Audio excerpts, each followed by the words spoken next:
하나님의 말씀 봉독하겠습니다. 오늘 말씀은 마태복음 20장 25절에서 28절 말씀입니다. 신약성경 33쪽에 있습니다. 20장 25절부터 제가 봉독하겠습니다. 예수께서 제자들을 불러 이르시되 이방인의 집권자들이 그들을 임의로 주관하고 그 고관들이 그들에게 권세를 부리는 줄을 너희가 알거니와 너희 중에는 그렇지 않아야 하나니 너희 중에 누구든지 크고자 하는 자는 너희를 섬기는 자가 되고 너희 중에 누구든지 으뜸이 되고자 하는 자는 너희의 종이 되어야 하리라. 인자가 온 것은 섬김을 받으려 함이 아니라 도리어 섬기려 하고 자기 목숨을 많은 사람의 대속물로 주려 함이니라. 아멘. 오늘 말씀은 예수께서 예루살렘을 향하여 가시는 길에 있었던 그런 일을 소개하고 있습니다.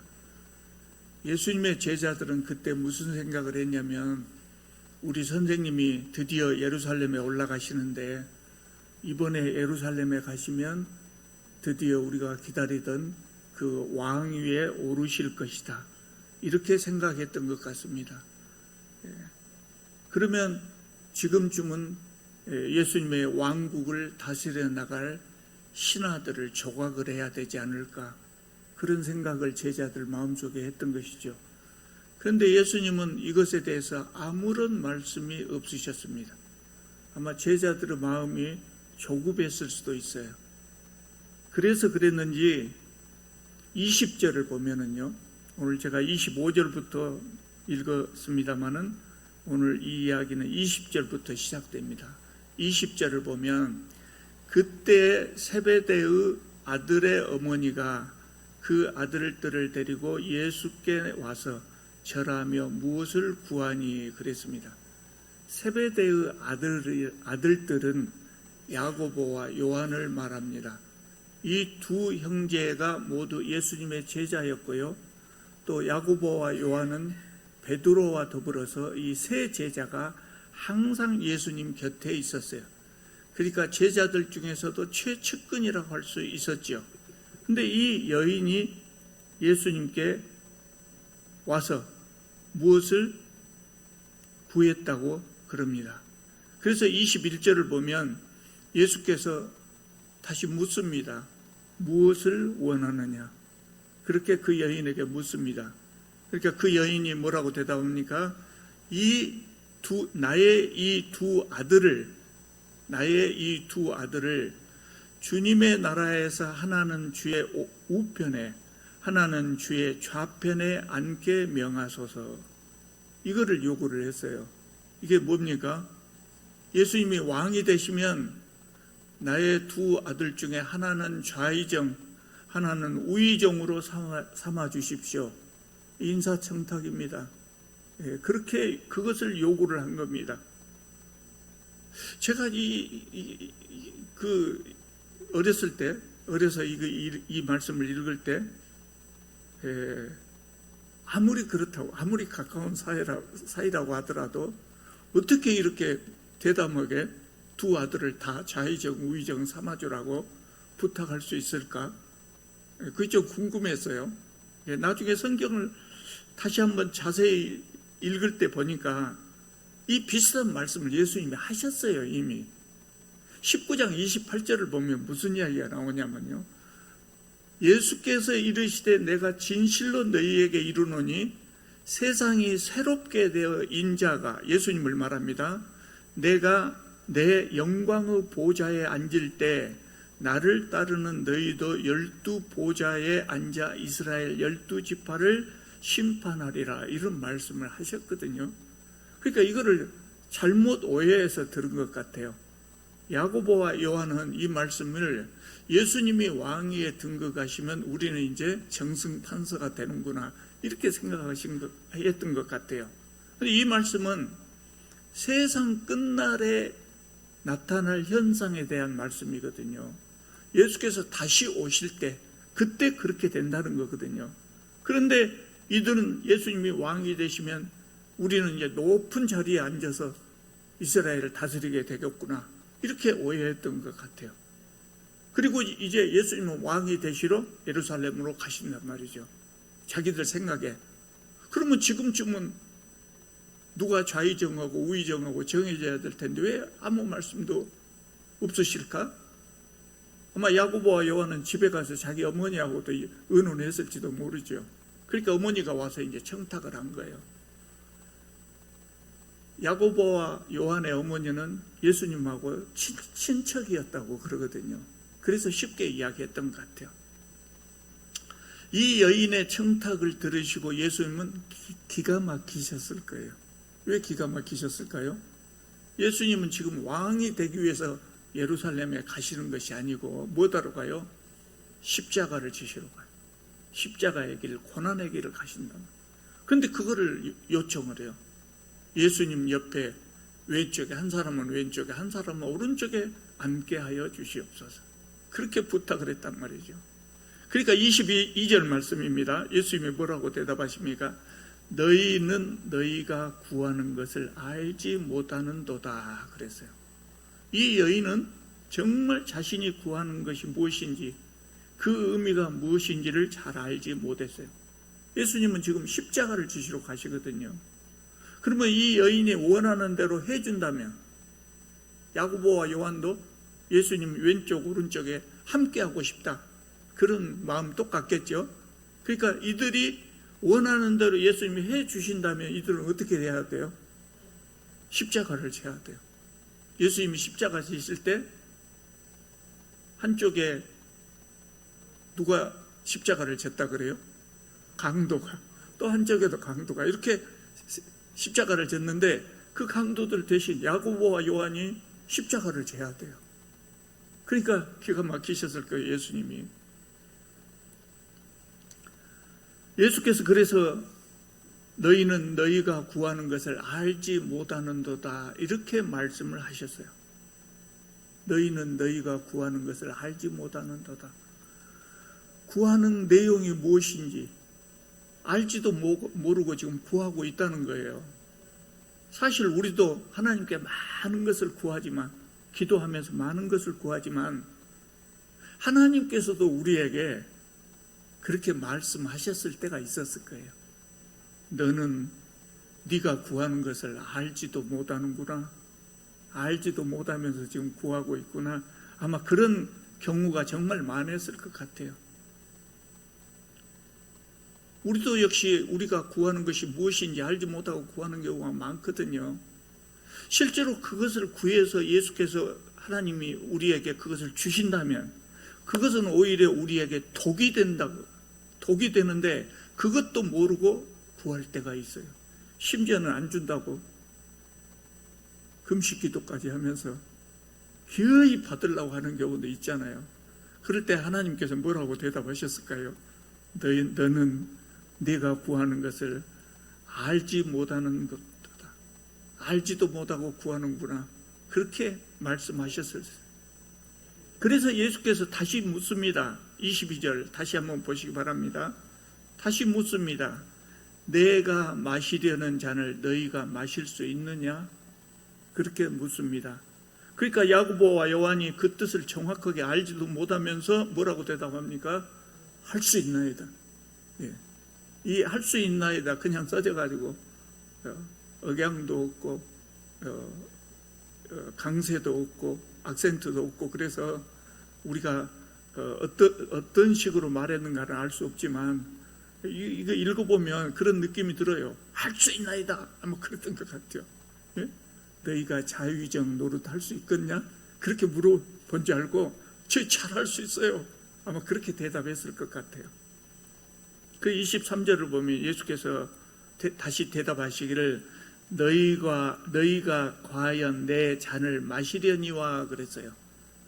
너희가 과연 내 잔을 마시기는 마실 것이다. 네, 마실 것이라고 했어요. 그 무슨 잔일까요? 이것은 영광의 잔이에요? 고난의 잔이에요? 고난의 잔이에요. 너희가 과연 내 잔을 마시려니와, 너희가 과연 내가 마시는 고난의 잔을 너희도 마실 것이다. 언제요? 조금 있다가, 지금이 아니고 훗날 그랬잖아요. 실제로 야고보와 요한이 고난의 잔을 마셨단 말이죠. 야고보는 예수께서 승천하신 후 얼마 되지 않아서 헤롯 왕의 칼에 순교당했어요. 12제자 중에 제일 먼저 순교를 당했어요. 그리고 요한은 어떻게 됐어요? 요한은 12제자들이 다 어떻게 죽었는가는 다 정확하게 모릅니다. 근데 전설에 의하자면, 교회 전설에 의하자면 다 순교를 당했는데 요한만 순교를 당하지 않았어요. 그러나 고난의 잔을 마셨어요? 안 마셨어요? 마셨지요. 반모섬에, 마지막에 반모섬에 귀양 가잖아요. 그 귀양 갈 때까지 계속해서 많은 고난을 당했어요. 예, 아마 죽는 것보다도 더 힘든 고난을 당했을 수도 있어요. 야고보와 요한이 자신들이 요구하는 잔이 무엇인지를 알았다면 그렇게 구하지 않았을 수도 있어요. 예, 그런데 그것을 모르고 이것을 구했단 말이죠. 그리고 그 잔을 결국에 마시기는 마셨어요. 예수님께서는 이것을 미리서 다 아셨기 때문에 지금 너희가 내 잔을 마시려니와 그렇게 말씀하신 거예요. 그리고 그 자리를 주셨어요? 안 주셨어요? 23절에 보면 너희가 과연 내 잔을 마시려니와 내 좌우편에 앉는 것은 내가 주는 것이 아니라 내 아버지께서 누구를 위하여 예비하셨든지 그들이 얻을 것이니라, 이렇게 말씀하셨어요. 예수께서는 야고보와 요한의 어머니의 요구를 이렇게 거절하셨어요. 여러분, 또 기도에 대해서 잠깐 말씀드리자면, 우리는 기도하는 대로 믿음으로 구하면 무엇이든지 다 이루어집니까? 안 이루어집니까? 무엇이든지 기도하고 믿음으로 믿고 기도하면 이루어진 줄 믿으라 그랬어요. 우리가 요구한 대로 그대로 이루어집니까? 안 이루어집니까? 안 이루어집니다. 왜 그렇습니까? 우리가 잘못 구하기 때문에 그래요. 나에게 해로운 것을 구할 수도 있어요. 근데 하나님께서, 내가 나에게 해로운 것을 하나님께 구했는데 하나님께서 그걸 주셔요? 아이들이, 아주 어린 아이들이 연필 깎는 칼을 얼마나 잘 듭니까? 그거 주라고 엄마 아빠한테 구하면 줍니까? 아무리 울어도 안 줍니다. 그것은 안 줍니다. 무엇이든지 우리가 구하는 대로 하나님으로부터 받는 것이 아니고 뭘 받아요? 더 좋은 것을 받아요. 우리가 구하는 것보다 하나님은 우리의 필요를 아시기 때문에 우리가 알지도 못하고 구하지만 하나님은 우리가 구하는 것보다 더 좋은 것을 우리에게 주셔요. 그것이 뭐냐면 때로는 안 된다, 그것일 수도 있어요. 내가 구하는 거 안 된다, 아무것도 안 주는 것이 하나님의 대답일 수도 있다고요. 하나님은 항상 우리에게 좋은 것을 주시거든요. 자, 그런데 이제 다시 이야기로 돌아가세요. 예수님 거절을 하셨거든요. 그런데 더 큰 문제가 발생했어요. 24절을 보면 예수님하고 야고보와 요한의 어머니하고 대화하는 것을 10제자들, 나머지 10제자들이 듣고 그 두 형제에 대하여 분이 여겼다 그랬어요. 분이 여겼다. 화가 많이 난 거예요. 왜 이 사람들이 화가 나요? 자기들도 그 자리를 노렸거든.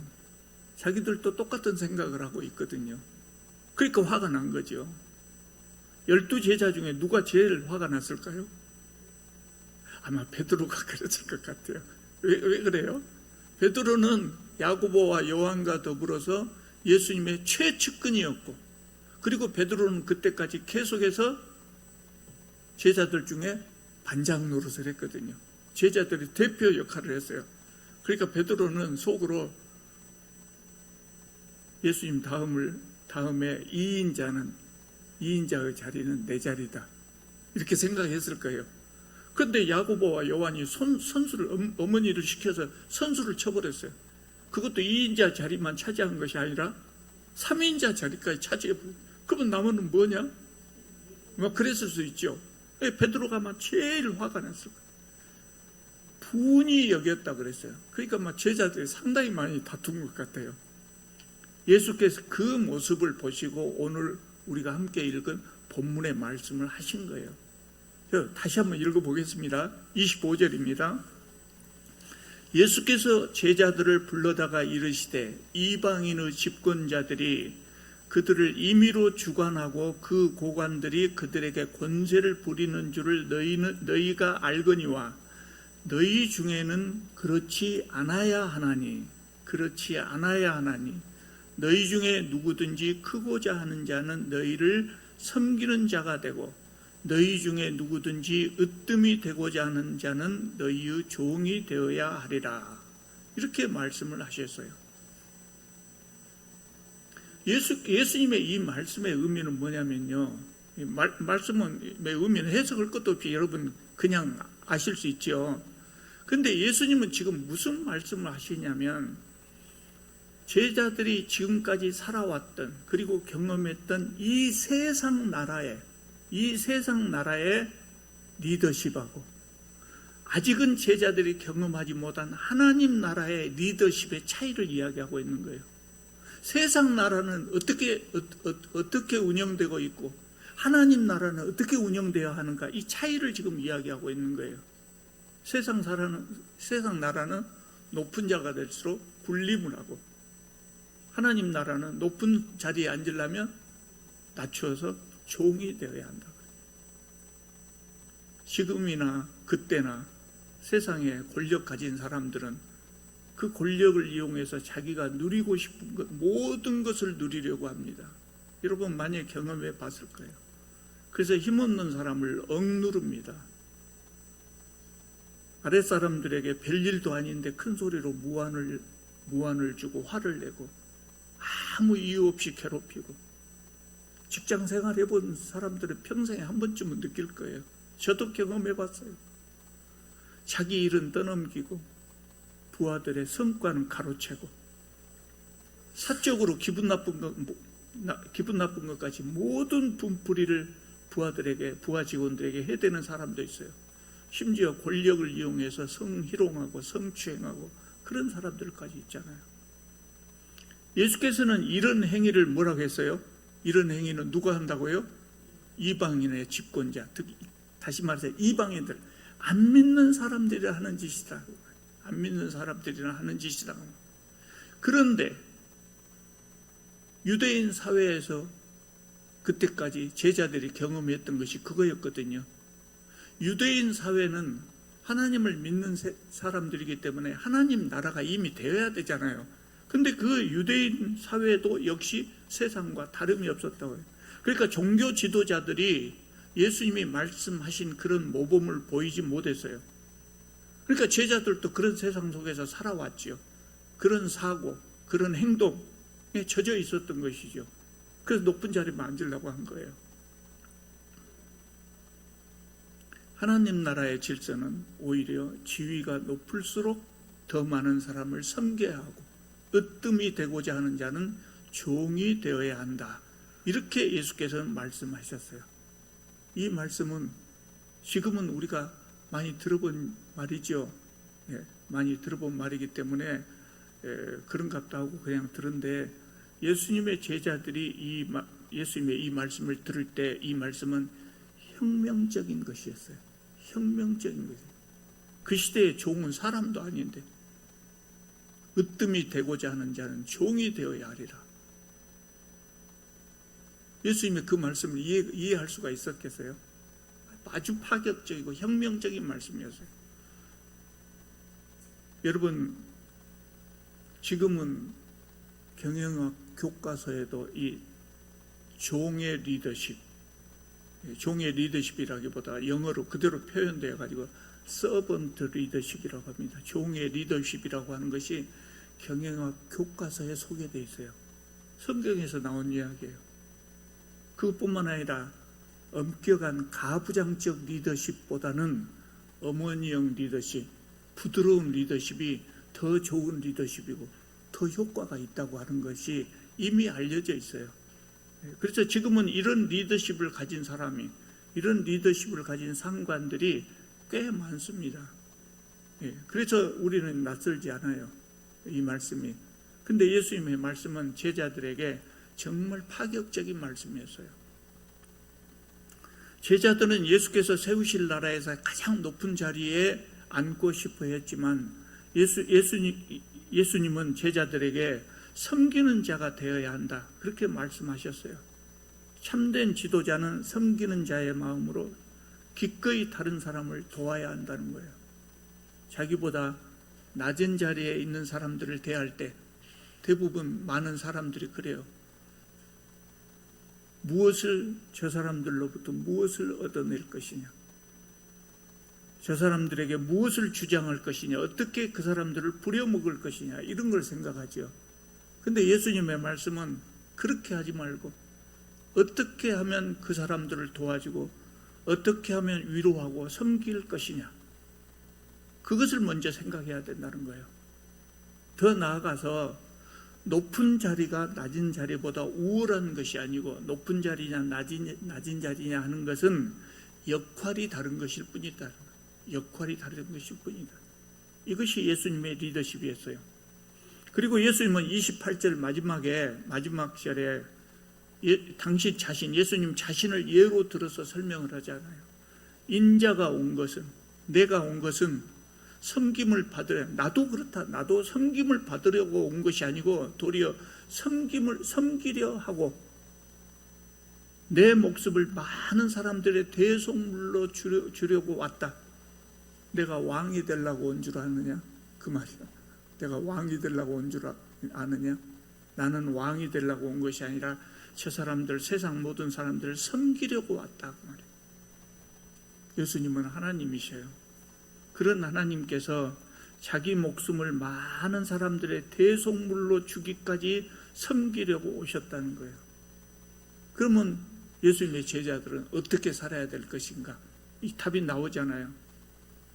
야고보와 요한의 어머니는 자기의 두 아들이 가장 높은 자리에 오르기를 원했습니다. 그러나 하나님 나라에서 가장 높은 자리에 오를 사람은 누구냐? 참으로 겸손하게, 참으로 진실하게 남을 섬기는 사람입니다. 여러분, 섬겨야 한다는 것은 교회에서 그렇다 그 말이 아니에요. 교회에서만 그런 것이 아니에요. 우리는 하나님을 믿고 예수님을 믿는 사람들이잖아요.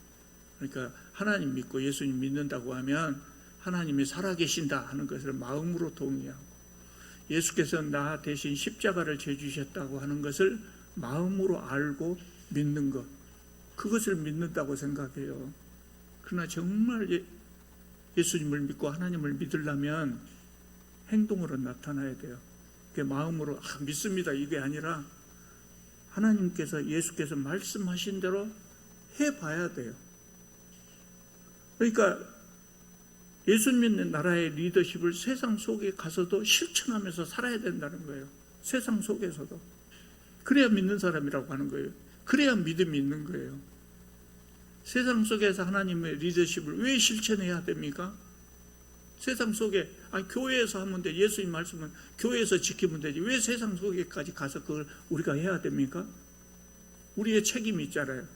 우리의 책임, 사회적인 책임, 기독교인의 사회적인 책임, 그게 뭐예요? 세상을 천국으로 바꾸는 거예요. 천국으로 바꾸는 거예요.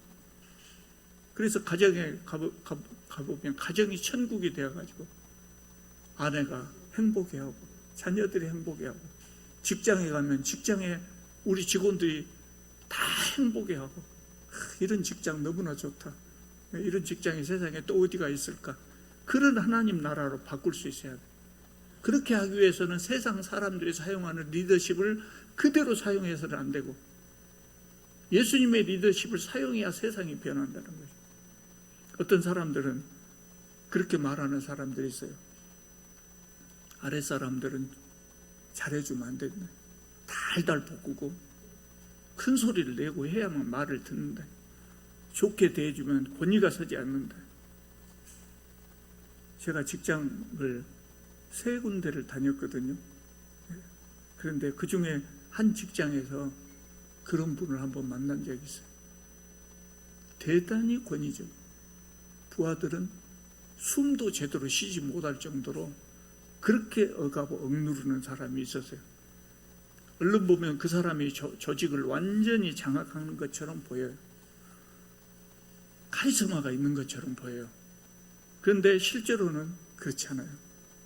부하 직원들이 그 사람이 있을 때는 복종하는 척하지만 그 사람이 안 보이면 욕합니다.